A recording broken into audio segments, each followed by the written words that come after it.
Good day, drummers. Chris Teal here to work on, for now, we're just kind of finalizing this little sequence, learning about jazz drums as a beginner. So again, make sure that you're caught up on our preceding videos, and this is going to make the most sense what we're doing today. And we're talking about trading fours. So as we've done, that means that we're playing 4 bars of steady jazz time and 4 bars of a new sort of phrase, in this case focusing on ideas that can transfer around snare drum, rack tom, and floor tom specifically. There's a lot of different ways that you can play with fours and incorporate the whole drum set, use the cymbals, use all kinds of stuff. For now, we're kind of keeping our palette a little bit smaller, but we are orchestrating to the snare, rack tom, and floor tom. Great. So just to remember, with the time that we're keeping right now, our regular jazz time, really focusing on getting a nice consistent sound of that ride cymbal beat, dang, dang, ga-dang, dang, ga-dang. Little emphasis on 2 and 4. If you have all those skip notes in there, make sure that they're sounding nice and crisp the way that I'm playing. Might again help listen and just try and get some of that phrasing. Although that's a lifelong journey. And also adding in the hi-hat on 2 and 4. So our jazz time should sound something like this: 1, 2, 3, and.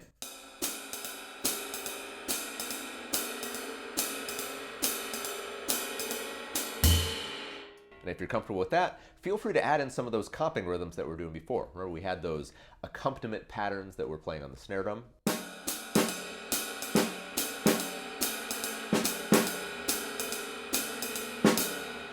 Try some different things with that. Rearrange them into 4-bar phrases. Let that come out as a natural conversational accompaniment to the timekeeping. Okay, for our new chunk of vocabulary that we're doing today, we're actually just going to embellish our phrase from last time. And so remember, from the last lesson, it was 1 and a 2 and a 3, rest.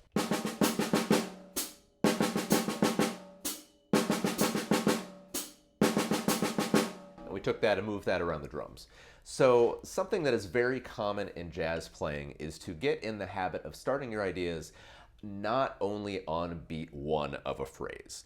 And what we're going to do today is take that idea, which starts on beat 1, 1 and a 2 and a 3, 1 and a 2 and a 3, and give it a little bit more syncopation, which means an emphasis on the offbeats, by just adding, starting our phrase on the and a 4, which is the offbeat that comes right before that phrase. 1, 2, 3, a 1 and a 2 and a 3.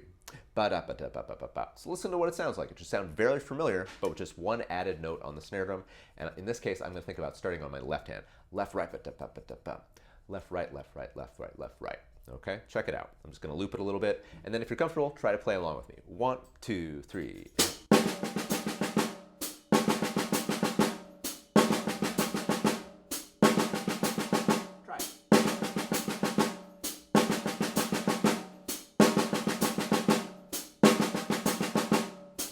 And you notice I'm actually playing all the rest of my strokes kind of low to the snare and accenting that and a 4. A 1 and a 2 and a 3. Ba-da-ba-da-ba-ba-da-ba.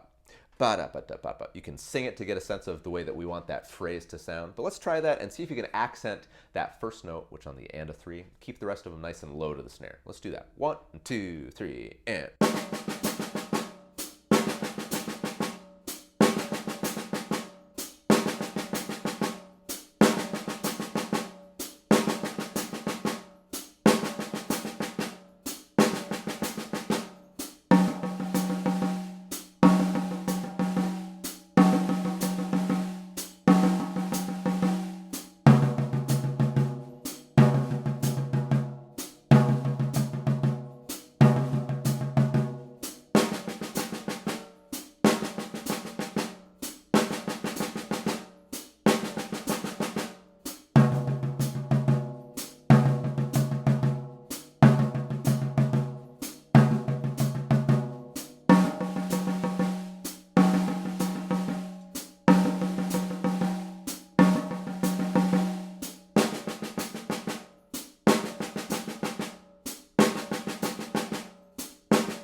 Okay, so notice that I changed directions and I orchestrated. I guess that was the first little spin that I put on the exercise, moving around the toms. And you know, it's fine if you're just comfortable doing on the snare drum right now. Keep it there until you can maybe just do it on the rack tom, just do it on the floor tom, trying to get a nice clean balance. And so, you know, maybe the snare drum doesn't sound super loud and then your floor tom's super quiet. Just try to get the sound so it sounds balanced to your ears. Okay, so let's put that into context where we're going to actually do this as a 4-bar phrase. So we're going to go 2, 3, 4, a snare, a tom, a floor, a snare, 2, 3, and then we'd be back in time. But let's just try that 4-bar phrase on its own. And I don't know, I'm probably just going to go right into time after that. So let's just see if we can start it on the 4-bar phrase going clockwise. So snare, rack, floor, snare. 1, 2, 3, go.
We'll stop right there. Just went right into the counterclockwise phrase as well. Something that I'd like to point out, because we are starting our idea on the and of 4, that means that you're probably going to have to adjust and adapt, you know, the rest of your beat to end a little bit early.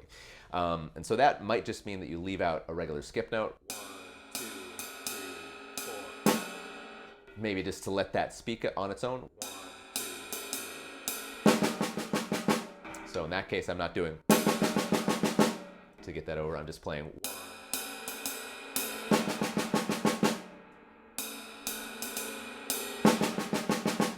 So that works. Sometimes I might leave out beat 4 altogether. You know, just have a little bit of breathing room in there. That's totally fine too. As long as you're keeping steady time, the time is gonna be there. You know, if you can leave some space, leave some breath.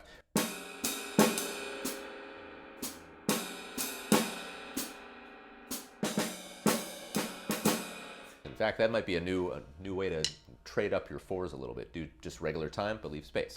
Okay, but back to the matter at hand. Let's try that same idea. We're going to be doing 4 bars of time, going around with our ba-da-ba-da-ba-da-ba.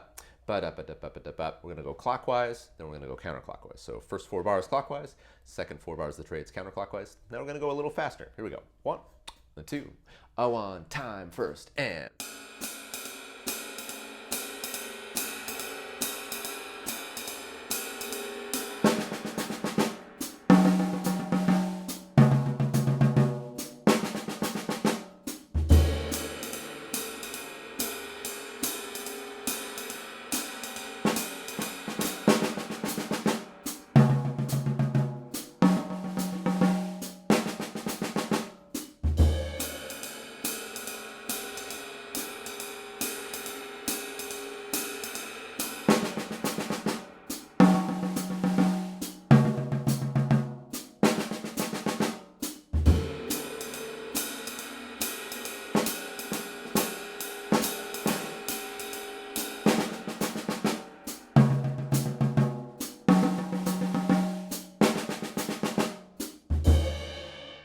Okay, so now we have these 2 chunks of vocabulary, just 1 into 2 into 3, or 2, 3, 4, a 1 into 2 into 3. And although they're very similar, you can start to do things that combine them maybe a little bit. And that's going to be, you know, pretty much it for right now. I just want to make sure that you get these chunks of vocabulary good on their own, but I can do some things that utilize triplets and some different space. I'm going to end this little series just with a little bit of trading fours with myself and using triplet ideas around the drums and maybe going into just some longer solos so you can hear what that sounds like. All right, here we go. 1 and 2, a time first and 2.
Okay, so just got off on some stuff there, improvising with different types of vocabulary that I've worked on before in different contexts, but now I'm just trying to have a conversation with myself and creating a little bit of a stream of consciousness story, throughout the drums. And notice that I did a lot of, most of the stuff I did there was not material that we've worked on before, but it's mostly stuff that I've played before, just worked on its own. So keep that in mind. Some goals for assimilating and accumulating enough vocabulary that you can come up with a solo, and that probably was not the best that I could play that because I was just kind of having a little bit of fun and just presenting something that had a little thread of some of the material we'd done before.